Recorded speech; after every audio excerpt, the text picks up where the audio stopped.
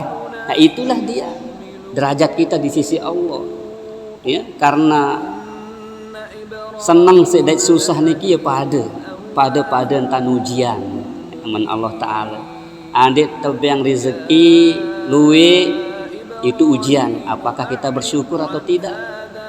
Banyak orang yang tidak lulus diuji dengan harta Bapak Ibu. Siapa? Korun niki si sugihna Bapak Ibu, sampai petang dasa dengan sepelik-pelik niki den kaasa sa pikul kunci gudang kunci gudang nih, apalagi isi gudang nih ke petang dasa dengan semokoh-mokoh sepelik-pelik niki sakuat-kuat den kaasa kunci gudang harta benda sareng korun niki ya. Tapi dia tidak bisa bersyukur dengan harta yang begitu banyak ya. Maka Allah kemudian murka kepadanya, kemudian Allah perintahkan bumi ini menelan korun dan hartanya. Enggak sampai makin namun dait temuan yang tak bertuan kita sebut harta karun. Karena memang korun itu ditelan bumi dengan harta bendanya, karena dia tidak lulus diuji dengan harta benda. Ada yang diuji dengan kerajaan, Fir'aun teruji, Fir'aun niki ngaku diri jadi nenek, jadi Tuhan, gitu ya. Sampai tantang Nabi Musa, sehingga dia buat ya semacam tempat naik teh tepeta Tuhan Musa no ya tertembak ya mati. Apa katanya di surah An-Nazi'at itu, faqala ana rabbukumul a'la, maka Fir'aun berkata, aku Tuhan yang maha tinggi itu, tidak ada Tuhan selain aku, katanya. Begitu sombongnya diberikan kekuasaan yang namanya Fir'aun Bapak Ibu. Na'udzubillah min zalik. Jadi kejayaan, pangkat, jabatan, harta itu ujian. Begitu juga ada orang diuji dengan kemiskinan. Banyak juga orang yang tidak lulus diuji dengan kemiskinan Bapak Ibu, sehingga datang orang bawa super mie, sanggup dia keluar dari agama Islam, harga imannya hanya sebatas super mie Indomie. Nah itu ya,